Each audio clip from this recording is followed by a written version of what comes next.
औज़ुबिल्लाहिमिनश्शैतानिर्रजीम बिस्मिल्लाहिर्रहमानिर्रहीम। लोधी बर्ड्स की जानिब से अस्सलाम वालेकुम। व्यूअर्स, आज हम आपके सामने जावा की मनपसंद ग़िज़ा के हवाले से बात करेंगे। उसके तीनों नाम मैं आज आपके सामने बता रहा हूँ ताकि आपको समझने में आसानी हो। उसको इंग्लिश में कहते हैं पैडी सीड, दूसरा लफ्ज़ है सारी, तीसरा लफ्ज़ है मूंजी।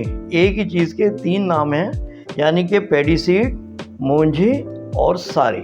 ठीक है, आज जिस टॉपिक पर हम बात कर रहे हैं, बात यह है कि मूंजी जो है जावा को किस तरह से खिलानी चाहिए, इसका तरीक़ाकार क्या होगा, कितनी मिकदार में खिलानी चाहिए, इसके फ़ायदे क्या हैं, इन तमाम टॉपिक्स पर डिस्कस की जाएगी और वीडियो को शुरू से आखिर तक देखिएगा। इंशाअल्लाह ताला बेहतरीन एक इंफॉर्मेटिव वीडियो आपके सामने पेश की जा रही है। ये एक्चुअली राइस है, ठीक है ना, ये छिलके वाला राइस यानी छिलके वाला चावल जो हम मार्केट से परचेज़ करते हैं अपने खाने के लिए, उसमें छिलका नहीं होता, और ये जो हम बर्ड्स के लिए लेकर आते हैं ये छिलके वाला है। देखिए, देने को मुझ तरह से भी दे सकते हैं, लेकिन जस्ट लाइक ऐसा ही है कि जैसे मूंगफली बाज़ार से लेकर आते हैं और छिली हुई भी मिलती हैं और छिलके वाली भी मिलती हैं, लेकिन छिलके वाली हम खाते हैं तो उससे फ़ायदा ये एक एक हम तोड़ते हैं और उसमें से गिरी निकालते हैं और फिर खाते हैं, उसका अपना एक टेस्ट है।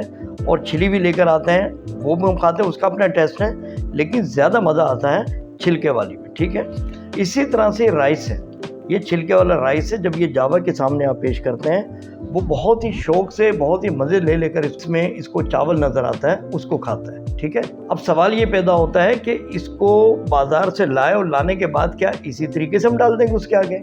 अगर हम सेम ऐसे ही लेकर आते हैं और अगर हम इसमें थोड़ी सी मेहनत नहीं करते हैं तो रिज़ल्ट क्या निकलेगा? इसको मैंने खुद बाकायदा माइक्रोस्कोप से देखा है, आप यकीन जानिएगा, इसमें बारीक बारीक कीड़े होते हैं। अच्छा, वो कीड़े वो नहीं है जो प्रोटीन के हवाले से हो, वो डेंजरस किस्म के होते हैं, उसमें पर वाले भी होते हैं, माइनर। एक तो होते हैं बड़े पर वाले मच्छर टाइप के, लेकिन मच्छर नहीं, वो माइनर सी तितलियों की तरह से होते हैं। जब पर वाली चीज़ आपका बर्ड्स खाएगा, जावा खाएगा, तो रिज़ल्ट क्या निकलेगा? मुख्तलिफ बीमारियों में वो मुब्तला होगा। आगे एक वीडियो आ रही है जो जावा से रिलेटेड होगी, उसके तमाम बीमारियाँ जितनी भी होंगी उसके हवाले से बात करेंगे हम उसके अंदर, और उसमें उसका मैं इलाज भी आपको बताऊंगा कि जावा की बीमारियाँ कौन कौन सी और किस टाइप की बीमारी होती हैं। ये चंद एक तस्वीरें मैं आपको दिखा रहा हूँ, ये आप देख लें जावा किस तरह की बीमारियाँ होती हैं, जो कि मुख्तलिफ वजूहात हैं, लेकिन इसमें इसका भी अमल दखल है कि मूंजी मार्केट से लाए और लाने के बाद डायरेक्ट हम उसके आगे रख देते हैं, वो तो बेचारा शौक से खा लेगा, लेकिन मुख्तलिफ बीमारियों में भी वो मुब्तला हो जाता है। तो सवाल ये पैदा होता है कि इसको किस तरह से खिलाएं। अच्छा व्यूअर्स, ये देख लें, जब मार्केट से हम ये मूंजी लेकर आते हैं तो इसको सबसे पहले हमें वाश करना है। अच्छा, वाश करने की बेसिकली वजह क्या है? एक तो मैंने आपको जैसे बताया कि इसमें कीड़े मकोड़े टाइप या रेत मट्टी होती है, वो सब की सब धुल जाती है। इसके अलावा जो सबसे अहम वजह है इसको धोने की क्या है? काश्तकार जब ये फसल लगाता है तो इसके बाद फसल को कीड़ों से बचाने के लिए या मुख्तलिफ बीमारियों से बचाने के लिए बाकायदा से वो इस पर स्प्रे करता है। अच्छा, अब वो जब स्प्रे करेगा तो ज़ाहिर है उसने वाश तो नहीं करना है, वो तो ज़ाहिर है मार्केट में इसी तरह से सेल आउट करेगा। तो हमारे पास जब ये चीज़ आती है तो हमारा फ़र्ज़ बनता है कि अपने बर्ड्स को देने से पहले इसको अच्छे तरीके से वाश करेंगे। वाश करने के बाद अगला मरहला आएगा इसको सुखाने का। तो सुखाने का मेथड मैं आपके सामने बता रहा हूँ। आपने इस तरह से बारीक जाली वाला एक कपड़ा ले लें और बाहर कोई भी चीज़ हो, चारपाई हो या और भी जिस तरह से आप बेहतर समझते हैं, इसको फैला दें। ठीक है, धूप में। ये तकरीबन 2 घंटे बाद हर दाना इसका खुश्क हो जाएगा। ठीक है, घंटा 2 घंटा जब धूप में रहेगा तो इसका तमाम दाना खुश्क हो जाएगा।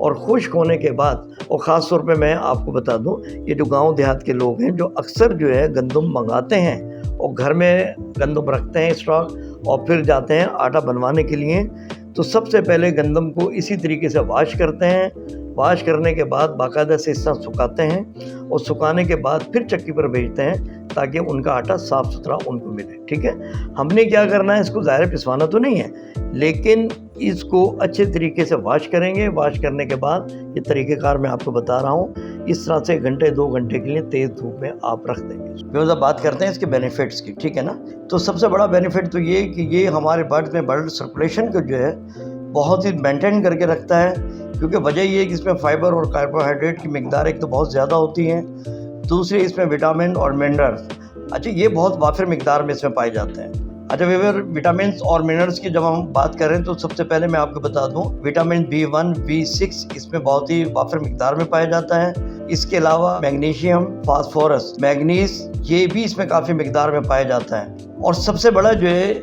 इसमें बेनिफिट हमें मिलता है सेलेनियम, जो कि हमारे बर्ड्स को बहुत ही रिक्वायरमेंट होती है, ख़ास तौर पर उनके एग फर्टिलिटी के जो मिसाइल पैदा होते हैं, ये सेलेनियम उसके लिए बहुत ही ज़बरदस्त चीज़ है, ठीक है ना।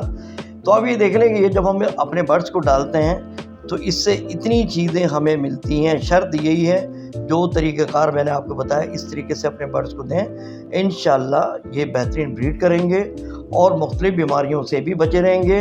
और पेडिसीड डालने से आपके बर्ड्स में इंशाल्लाह ताला चर्बी नहीं बनेगी, ठीक है।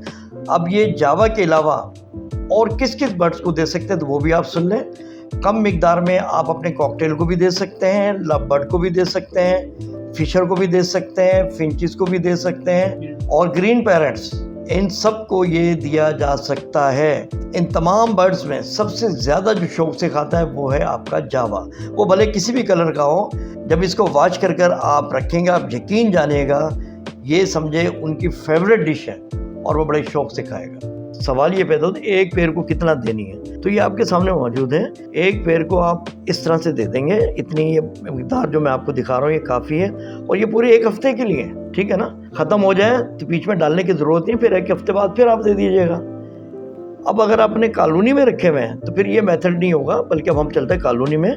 मैं आपको दिखाता हूँ जावा को मैं किस तरह से दे रहा हूँ। अच्छा व्यूअर, ये देख रहे हैं जावा की कॉलोनी है और इसमें मुख्तलिफ किस्म के हमने जावा छोड़े हैं। ये ब्रीड के लिए नहीं रखे हुए हैं, ये समझ लें ये पट्ठों से तैयार हो रहे हैं और जब तक आप ब्रीड पे नहीं लगाते हैं सब के सब मिक्स छोड़ सकते हैं। वाइट, फान, ब्लैक, ग्रे, ओपल, किसी भी टाइप का आप एक साथ छोड़ सकते हैं, ठीक है ना। लेकिन जब ब्रीड का मरहला आएगा तो एक बात मैं आपको बता दूं कि आप देखिएगा हर बर्ड्स की कॉलोनी अलग-अलग बनाएं, मिक्सिंग ना क्या करें, उससे इनकी नस्लें ख़राब हो रही हैं, ठीक है ना। कोशिश करें हर नस्ल अलग रखें आप, ठीक है। अब ये मेथड आपको दिखा दूं कि कॉलोनी में चूँकि इतने सारे बर्ड हैं, अब इसको हमने कितने मिकदार में देना है और कौन से बर्तन में देना है। ये देखें, ये आपके सामने बर्तन नज़र आ रहा है, इसके अंदर में एक वाफिर मिकदार में ये मैं डाल दूँगा, ठीक है।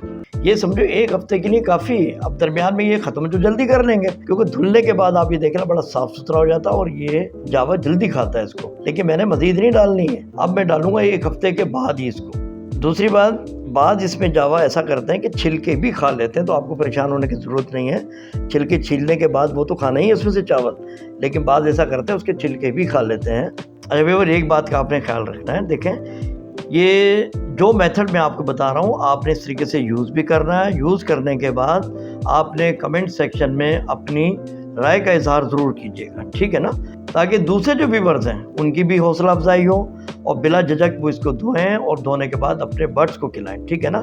तो एक दूसरे को अच्छी बात बताना ये सदका जारिया है और ये सिलसिला इंशाअल्लाह ताला चलता रहेगा और चलना चाहिए। तो चलते चलते मैं आपसे यही कहूँगा कि वीडियो को लाइक भी कीजिएगा और नए आने वाले दोस्त चैनल को सब्सक्राइब लाजमी करें। व्यूअर, इसी के साथ इजाज़त दीजिएगा, दुआ में याद रखिएगा। अल्लाह हाफ़िज़।